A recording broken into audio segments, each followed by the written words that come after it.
오늘 하나님 말씀은 요한복음입니다. 요한복음 18장 33절부터 38절까지 있는 말씀 함께 보시겠습니다. 요한복음 18장 33절부터 38절까지 있는 말씀 한 절씩 교독하겠습니다.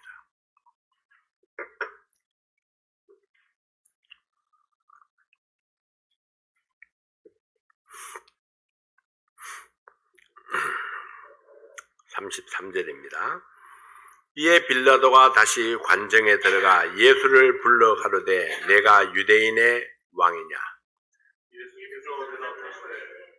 이는 내가 스스로 하는 말이뇨 다른 사람이 나를 대하여 내게 한 말이뇨?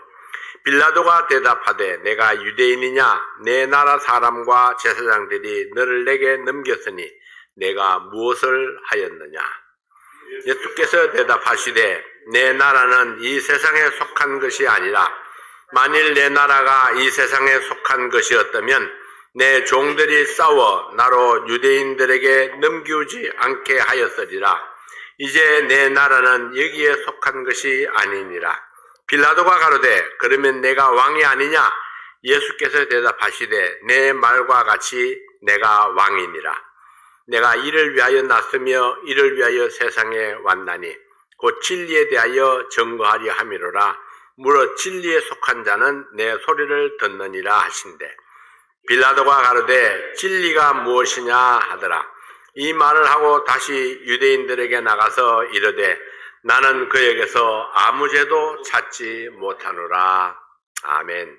아버지 하나님, 이 말씀을 축복하시고 말씀의 진리를 마음에 깨달아서 그리고 하나님의 진리의 말씀대로 살아가는 저희들 되게 도와주시옵소서. 예수님 이름으로 기도하옵나이다. 아멘. 여러분, 진리란 무엇입니까? 진리. 일반적으로 진리는 거짓의 반대 개념인 참이라는 말로 이해되죠. 참. 거짓이 난무하는 시대에서 그런지 모르지만은 우리의 언어 속에는 참이라는 것을 지나치게 강조하는 편입니다. 그래서 참말입니다. 참말이라니까요. 참기름. 이렇게 참. 어떤 분들은 막 기도 속에 참이 그냥 수십 번 들어가는 그런 분들도 있죠. 참. 예. 그러나 이 헬라어에서 이 진리라는 말은 단순한 사실 이상의 것을 의미합니다. 예를 들어서 미국의 기혼자들의 절반 이상이 이혼을 하고 있습니다. 이렇게 말했을 때에 우리는 그 말을 사실이다 그렇게 말하기는 하지만은 그것이 진리다 이렇게 말하지는 않습니다. 이게 사실과 진리의 차이점이죠. 진리는 우리를 참으로 행복하게 할 수 있는 혹은 우리를 정의롭게 할 수 있는 어떤 참된 사실입니다. 옛날부터 철학자들은 이 진리를 최고의 선이라 이렇게 일컬었습니다. 성도들에게 이 최고의 선은 무엇일까요? 하나님의 뜻, 그 이상도 그 이하도 아닙니다. 요한복음 8장 32절에서 예수님께서 이렇게 말씀하십니다. 진리를 알지니 진리가 너희를 자유케 하리라 했습니다. 주님은 우리를 죄로부터 자유케 하는 그 어떤 것을 진리라고 선포하십니다. 죄로부터 자유하게 되는 것이 하나님의 뜻이고 또한 그것이 최고의 선이기 때문입니다. 요한복음 14장 6절에서는 이렇게 말씀합니다. 나는 곧 길이요 진리요 생명이니 나로 말미암지 않고는 아버지께로 올 자가 없느니라. 여기에서 예수님은 우리가 창조주이신 하나님 아버지와의 그 바른 관계를 가질 수 있도록 인도하는 그 무엇, 그것이 진리라는 의미에서 예수님 자신을 진리라고 선포하는 것입니다. 하나님께로 인도하는 길, 그것이 진리다. 그러므로 내가 곧 진리다. 예수님이 곧 모든 사람들을 하나님께로 인도하는 길이 되기 때문에 그래서 이것을 진리라고 말씀하시는 것입니다. 그래서 예수님 자신만, 그분만이 하나님과 인간 사이에 유일한 중보자로 오신 구주요 주님이시기 때문입니다.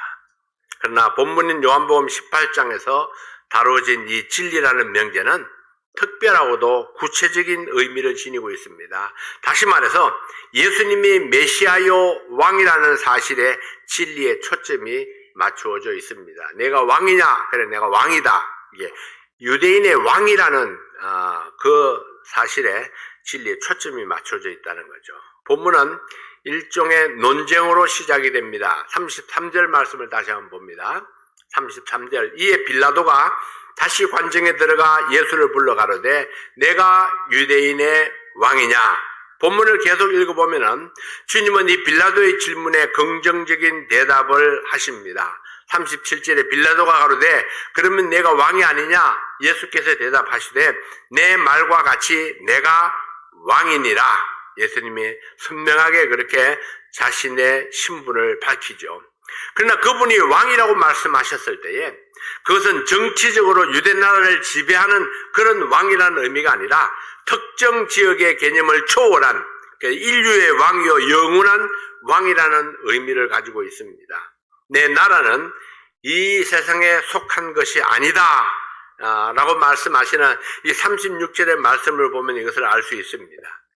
인간이 가진 가장 실존적인 문제가 있다면요, 누가 나를 다스리는가 하는 겁니다. 누가 나를 다스리는가, 무엇이 나를 다스리는가 하는 거죠. 네. 아내가 나를 다스린다면은 아내가 나의 왕입니다.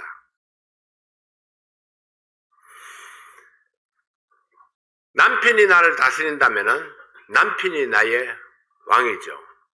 그런데 아내나 남편을 왕으로 섬기고 싶은 사람이 없습니다. 그래서 자기를 다스리도록 내버려 두지를 않습니다. 왜? 그가 내 왕이 아니니까. 네, 아내가 내 왕이 아니니까 아내가 나를 다스리도록 내버려 두지를 않습니다. 남편이 내 왕이 아니니까 남편이 나를 다스리도록 복종하지를 않죠. 어떤 사람은 나는 말을 잘 듣습니다 그렇지만은 말을 잘 듣는 거하고 복종하는 거하고 틀립니다.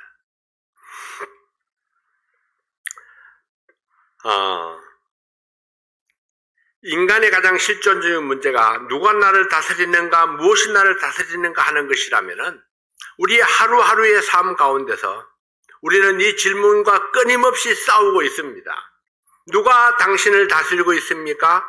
무엇이 당신을 다스리고 있습니까? 이것은 다른 말로 하면은 누가 나의 왕이냐, 누가 나의 주인이신가 하는 거죠. 누가 나의 주인인가. 만일 어떤 사람이 나를 다스린다면은 나는 그 사람의 종이 될 수밖에 없습니다. 근데 만약에 물질이 나를 다스린다면은 나는 물질의 노예가 되고 말 것입니다. 물질 때문에 이것도 하고 저것도 한다면은, 내 삶의 가치를 물질에 둔다면은 그는 물질의 노예가 될 수밖에 없는 거죠. 어떤 사람은 사람의 노예가 돼서 살아가고 있는 그런 사람들도 있습니다. 만약 거짓이 나를 다스린다면은 나는 거짓의 종이 되어서 거짓의 결과를 낳게 될 것입니다. 그러나 진리가 나를 다스린다면은 나는 진리의 종이 되어서 진리의 결과를 또 낳게 될 것입니다. 예수님이 만약에 나의 주인이라면은, 예수님이 나의 주인이라면은 나는 그분을 섬기는 종으로 살아가는 것이 당연합니다.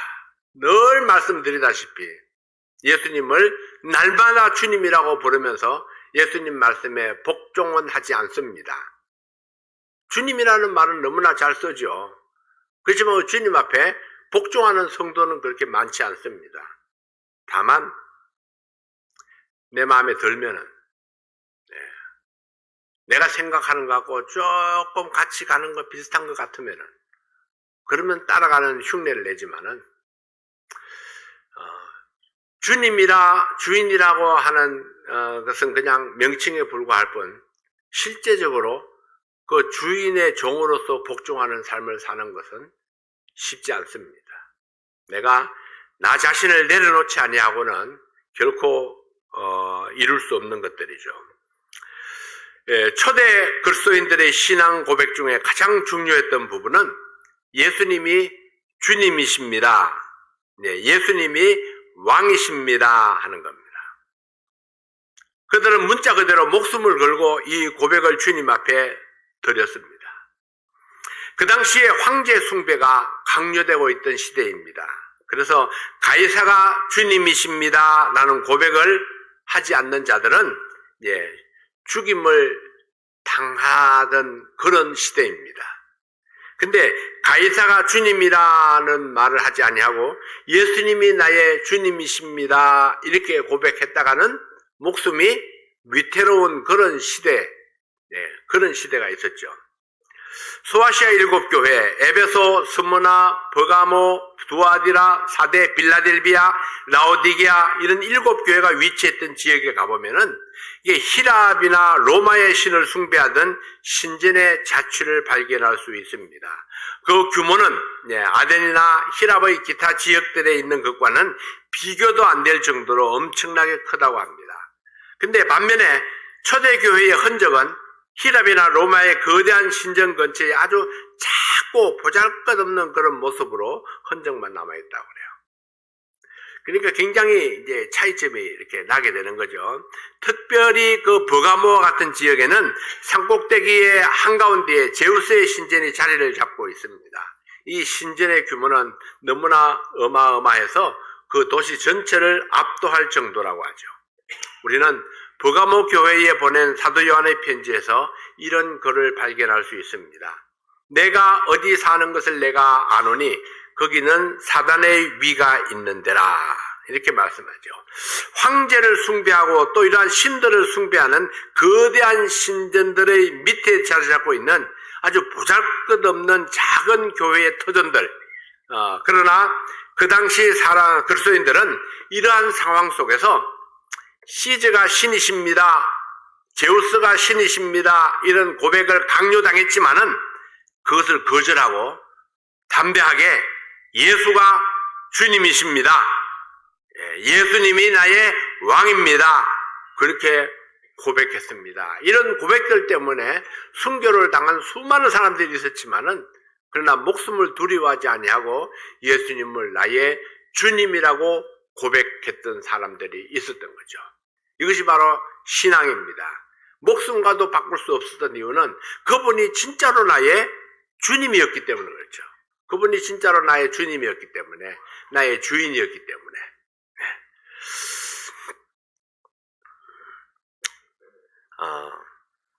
예수님이 나의 주님이십니다 이렇게 고백하는 것은 간접적으로 시저나 제우스가 나의 주인이 아니라는 그런 반발이죠.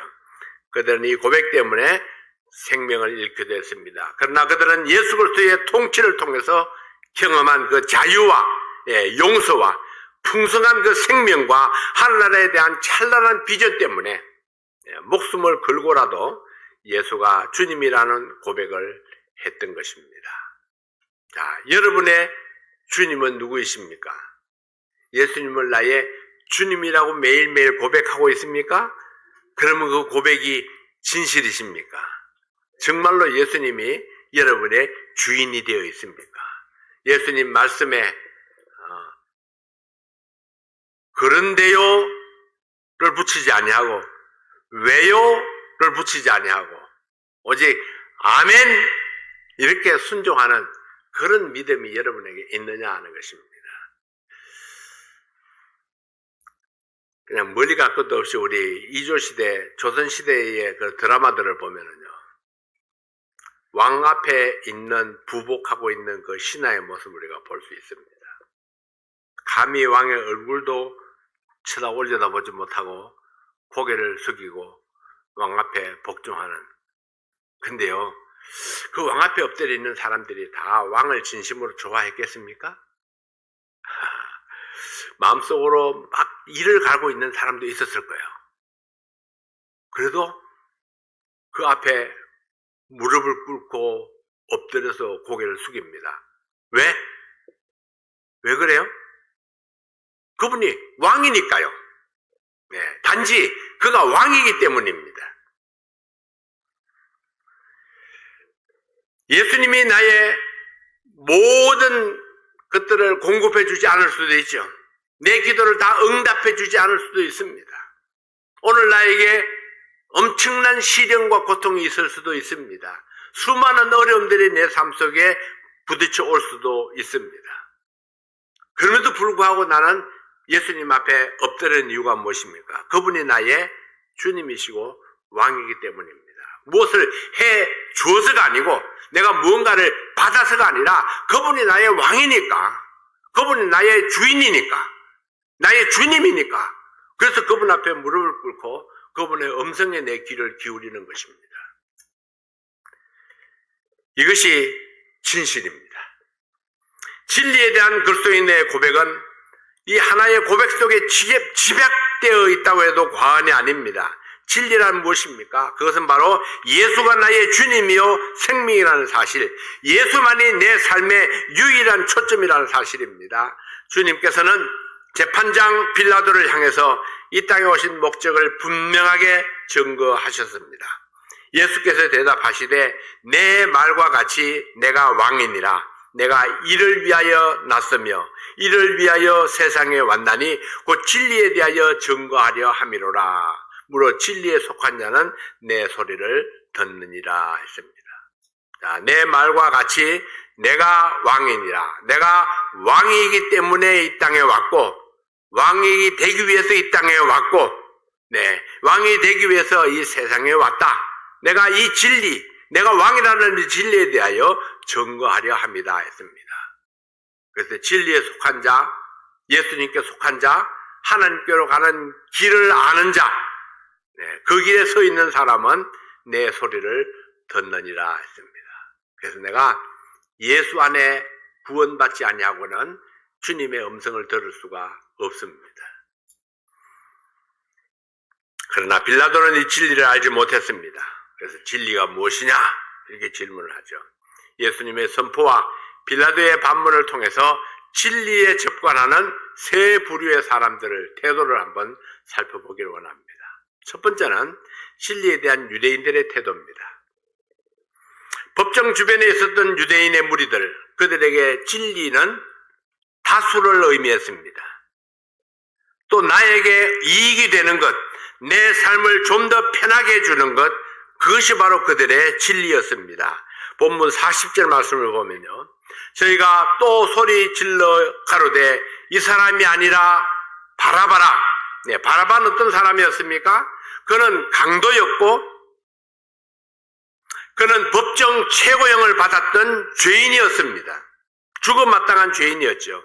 그 반면에 예수님은 어떤 분이었습니까? 예수님은 재판장마저도 죄를 발견하지 못했다고 선언한 선량한 시민이었습니다. 그러나 다수의 사람들이 바라바를 놓아주고 예수를 십자가에 못 박아야 한다 소리쳤습니다. 다수의 사람들이, 군중들이 예수가 더 극악한 죄인이다,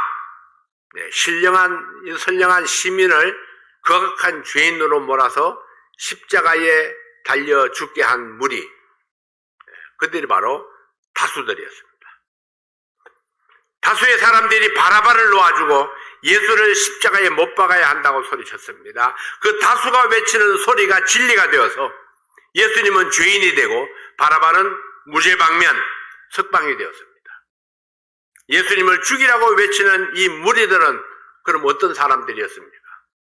요한복음 12장에 보면은요, 예수님께서 예루살렘 성에 입성하시던 그날, 바로 이 무리들이 종려나무 가지를 들고 나와서 호산나 다윗의 자손이여, 환영했던 무리들입니다. 호산나 다윗의 자손이여, 우리의 왕으로 오시는 이여, 우리에게 희망이 되고 소망이 되시는 분, 예수님을 환영했던 무리들입니다. 예수님을 찬송했던 무리들이죠. 왜 그들이 그때는 나사렛 예수를 그렇게 열렬히 환영했을까요? 그들은 인간 예수에게서 정치적인 메시아상을 기대했었기 때문입니다. 그 예수님으로 말미암아 우리 민족이 로마의 지배에서 해방될 수 있을지도 모른다. 그러면 우리는 더 편안한 삶을 살 수 있을 것이다. 그러나 상황은 그들의 기대와는 전혀 다른 방향으로 전개되어 갔습니다.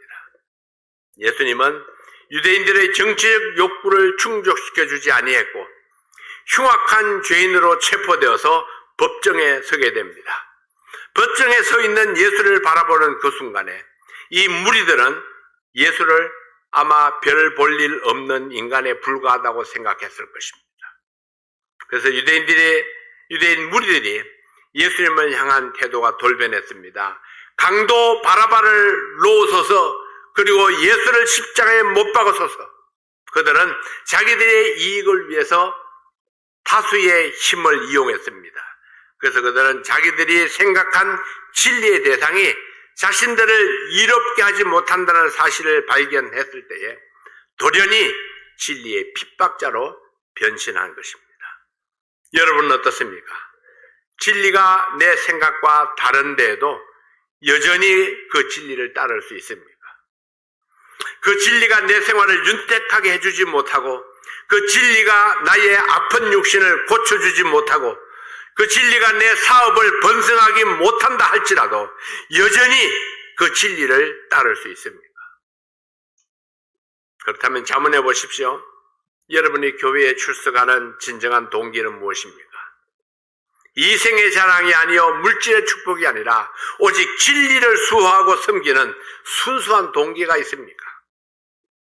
우리가 교회에 모이는 출석 동기는 진리를 듣고 내 주님이시여 내 왕이 되시는 예수님의 말씀에 순종하기 위한 것이 되어야 합니다. 하루 종일 일하고 피곤하죠. 그럼에도 불구하고 우리는 진리에 순종하기 위해서 모였습니다. 두 번째로 진리에 대한 빌라도의 태도를 봅시다. 빌라도는 진리로부터 도피하는 자의 모형입니다. 그는 예수님이 진리의 사람인 것을 알고 있었습니다. 그분에게 아무 죄도 없다는 사실을 그 자신의 입술로 고백하고 있는 본문 38절을 보십시오. 빌라도가 가로되 진리가 무엇이냐 하더라. 이 말을 하고 다시 유대인들에게 나가서 이르되 나는 그에게서 아무 죄도 찾지 못하노라. 아무 죄도 찾지 못한다고 스스로 고백합니다. 선포합니다. 19장 4절에도 똑같은 고백이 나옵니다. 빌라도가 다시 밖에 나가 말하되 보라, 이 사람을 데리고 너희에게 나오나니 이는 내가 그에게서 아무 죄도 찾지 못한 것을 너희로 알게 하려 함이로라. 한 번이 아닙니다. 거듭해서 이야기를 하죠. 나는 그에게서 죄를 찾지 못하노라. 죄를 찾지 못한다면 무죄방면해야지 정상이죠. 근데 이상한 사실은요, 예수의 무죄를 분명히 확신하고 있는 이 빌라도가 그분을 채찍질하도록 허용했다는 것입니다. 또 본문과 동일한 사건을 취급하고 있는 이 마태복음 27장을 보면은 빌라도가 물로 자기의 손을 씻으면서 이런 말을 하게 됩니다. 이 사람의 피에 대하여 나는 무죄하니. 도망치는 거죠. 빌라도는 예수님의 죽음에 대한 책임을 지지 않으려고 그렇게 이야기한 것입니다. 왜 그는 그 사건에서 도피하려고 했을까요? 사실 빌라도는 어느 정도 자기의 양심을 따르려고 했습니다. 그래서 처음에 예수님을 변호하고 그분을 석방시킬 수 있는 기회를 모색했던 사람입니다. 그러나 그의 마음을 지배하고 있었던 더 중요한 동기는 사람들을 기쁘게 하고 자기의 지위를 지키고자 하는 열망이 있었습니다. 즉 민중들로부터 자기의 위치를 인정받고 자기의 권력을 그대로 유지하기 위해서 기꺼이 진리를 외면했던 사람입니다. 진리로부터 도망쳤던 사람이죠. 결국 그는 진리를 깨닫고 거기에 순종함으로 변화된 삶을 사는 것보다 자신의 지위와 권력을 더 중요시했기 때문에 진리로부터 도망쳤던 사람입니다. 만일 어떤 사람에게 진리보다 더 중요하게 생각하는 그 무엇인가가 있다면 그 역시 빌라도처럼 어느 날인가 진리로부터 도피자가 될 수도 있을 것입니다. 어떤 사람은 자신의 자존심이 다쳤다는 이유로 진리의 교회를 떠나갔습니다. 어떤 사람은 다른 성도들과의 감정 싸움으로 교회를 떠나갑니다. 어떤 사람은 섭섭하게 생각하는 미움 때문에, 그런 마음 때문에 진리를 떠났습니다. 어떤 사람은 경제적인 손해를 당할까 걱정이 되어서 진리를 떠나갔습니다. 그리고 그들은 이렇게 변명합니다. 내가 간 이곳에도 진리가 있습니다. 그 다음 말이 중요하죠. 비록 영혼을 구령하는 교회는 아니지만 이 교회도 말씀이 참 참 좋습니다. 다른 말로 하면은 이 교회의 설교는 내 마음에 꼭 들게 합니다. 여러분, 설교는요, 내 마음에 들게 하는 것이 좋은 설교가 아닙니다. 설교는 하나님의 말씀이 그대로 선포되는 것이 좋은 설교입니다. 그런데 사람들은 자기 귀에 자기 마음에 맞는 말씀을 좋아하죠. 그리고 이 교회의 말씀이 참 좋다고 이야기를 합니다. 말씀이 좋다는 기준이 무엇입니까? 영혼을 구령하는 말씀, 죄가 폭로되는 말씀, 회개와 구령이 있는 교회, 예수님이 구세주여 진리에 복종하라고 선포되는 말씀이, 그 말씀이 바로 좋은 말씀입니다. 주님을 바라보며 살고 있는 여러분들에게 오늘 가장 중요한 것은 무엇입니까? 여러분은 나는 길이요 진리요라고 말씀하신 그 예수님을 이 세상 그 무엇과도 바꿀 수 없는 그런 귀한 분이라고 자신 있게 고백할 수 있습니까? 사도 바울이 예수님을 만난 그 순간에 그리스도를 아는 지식이 가장 고상하다고 믿었기 때문에 지금까지 자신이 가치를 두고 추구해왔던 그 모든 것들을 배설물로 여긴다고 고백했던 것을 기억하십니까? 바울에게 있어서 예수님은 다른 어느 것에도 비교할 수 없는 분, 생명이요 영광이요 소망이 되셨던 분입니다. 오늘 여러분에게 가장 중요한 것이 진리라고 고백할 수 있습니까?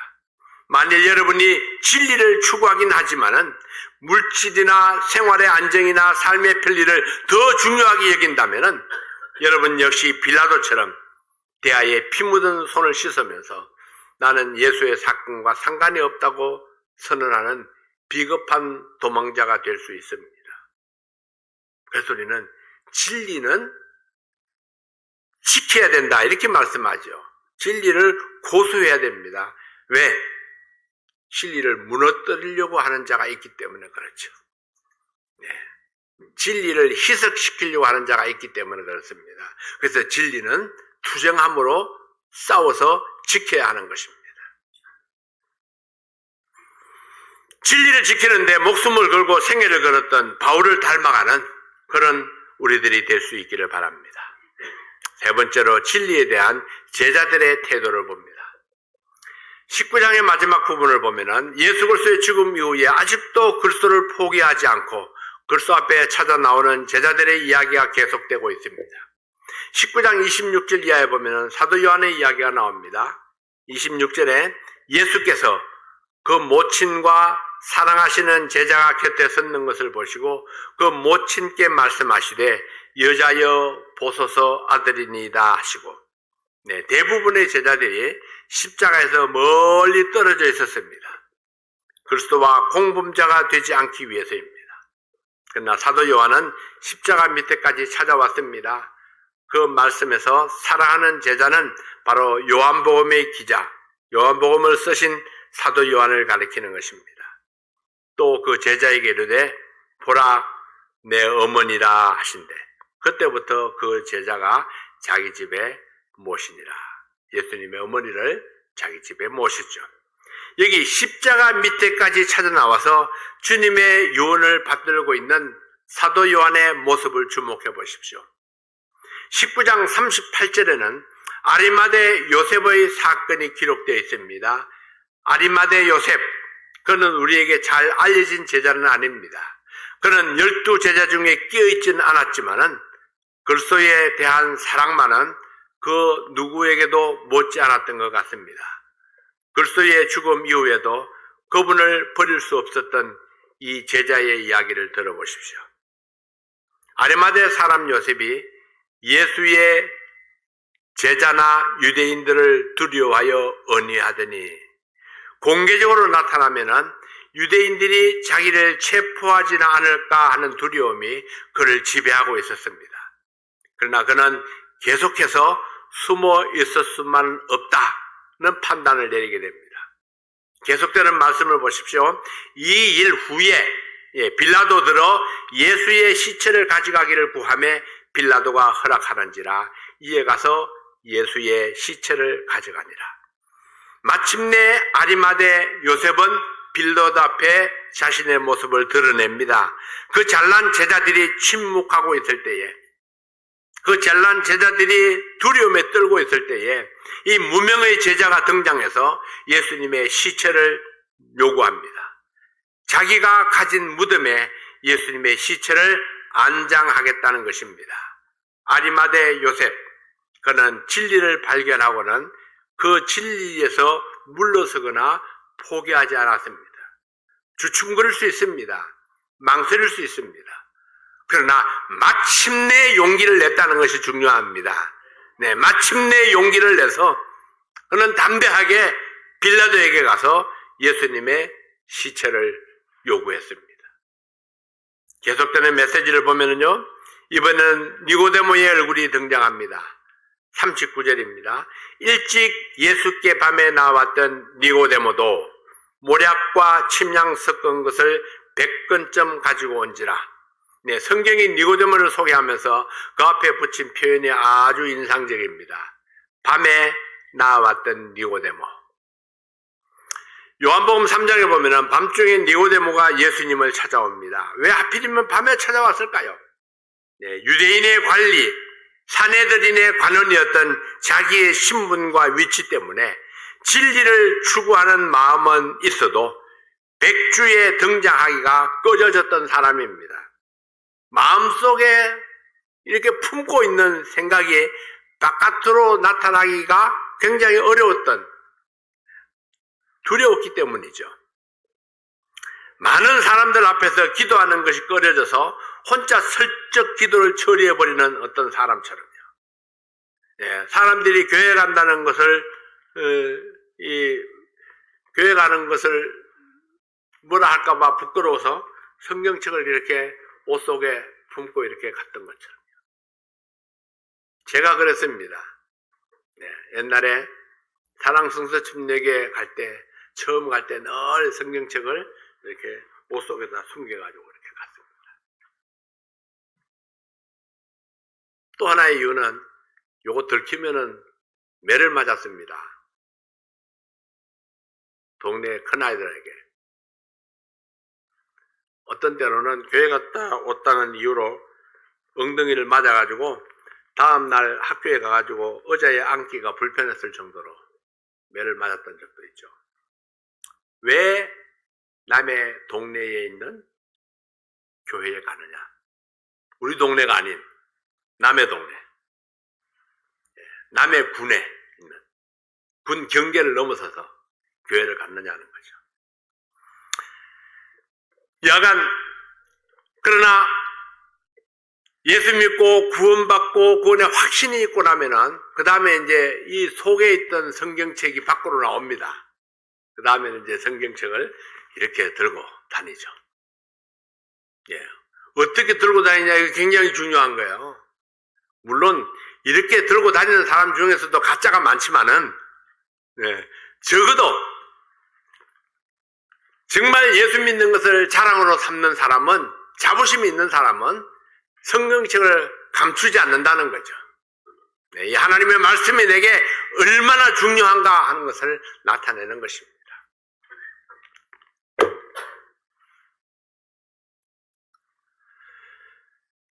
그러나 이 니고데모가 19장에 와서는 마침내 변신한 모습을 나타냅니다. 40절에 보면은요, 이에 예수의 시체를 가져다가 유대인의 장례법대로 그 향품과 함께 세마포로 쌌더라. 아리마대 요셉, 그리고 밤에 나왔던 니고데모, 이 사람들이 예수님의 시체를 가져다가 무덤에 장사를 지냈습니다. 그때 12제자는 다 어디에 있었을까요? 이 제자들도 믿음이 있는 사람들이었습니다. 그렇지만은 감히 나타나지 못하고 마가의 다락방에 숨어서 부들부들 떨면서 그래도 나름대로 기도하고 있었습니다. 뭐라고 기도했는지 모르지만은 어쨌든 간에 다락방에 모여 있었다는 거예요. 마가의 다락방에 모여 있었습니다. 적어도 이 12제자는 아리마대 요셉이나 이 니고데모보다도 이 진리를 나타내는 데에 용기가 더 부족했던 사람들이 아니었을까. 진리를 사랑했던 사람, 진리의 증언자가 되기를 소원했던 사람, 우리가 그들의 믿음을 본받아야 됩니다. 그래서 우리는 지금 진리를 증언하는 사람 또는 진리를 고수하는 사람, 진리를 선포하는 사람, 그런 믿음의 용기를 우리가 가질 수 있어야 됩니다. 이런 사람들 때문에 그리스도의 진리가 전파되었고 그 결과로 세상은 지금도 그리스도로 말미암은 변화를 체험하고 있는 것입니다. 사랑하는 성도 여러분, 여러분은 진리를 향해서 어떤 태도를 가지고 있습니까? 이 유대인의 무리들과 같이 상황에 따라서 진리를 향한 태도가 바뀌고 있지는 않습니까? 관직과 명예를 중시했던 빌라도처럼 자신이 가진 것을 지키기 위해서 진리로부터 도망치고 있지는 아니한가요? 이름 없는 제자였던 아리마대 요셉이나 니고데모처럼 드디어 변화가 되어서 진리를 위해서 위험을 무릅쓰고 진리를 위해서 기꺼이 자신을 던질 수 있는 그런 믿음의 사람이 되시기를 바랍니다.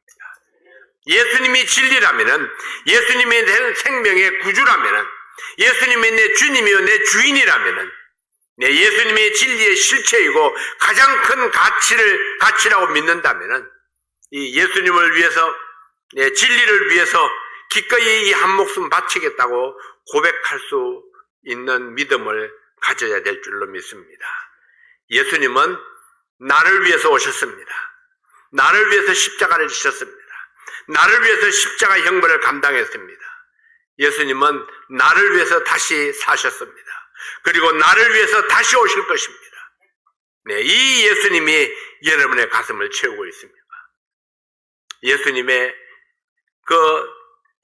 내 생명을 살리신 내 구주라면은 이제 예수님을 위해서 무엇을 할 것인지 내가 태도를 분명히 할 수 있어야 할 것입니다. 여러분의 삶 속에 예수님이 나의 진리입니다. 예수님이 나의 주인입니다. 예수님이 나의 왕이십니다.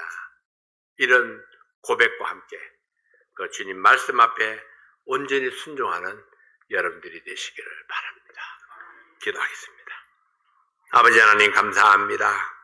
오늘도 주님께서 주님만이 진리요 생명이라는 사실을 다시 한번 말씀 속에서 들으면서 우리 진리 되시는 예수님, 나의 왕으로 섬기고 주인으로 섬기는 그런 저희들에게 도와주시옵소서. 우리의 믿음의 담대함을 주셔서 이 진리를 선포하고 지키고 또 이 진리를 위해서 살아가는 그런 용기 있는 믿음의 사람이 될 수 있도록 도와주시옵소서. 오늘도 우리 사랑하는 성도들의 삶 속에 진리의 주님께서 왕이 되셔서 그들의 삶을 이끌어 주시기를 원합니다. 예수 그리스도의 귀하신 이름으로 기도하옵나이다. 아멘.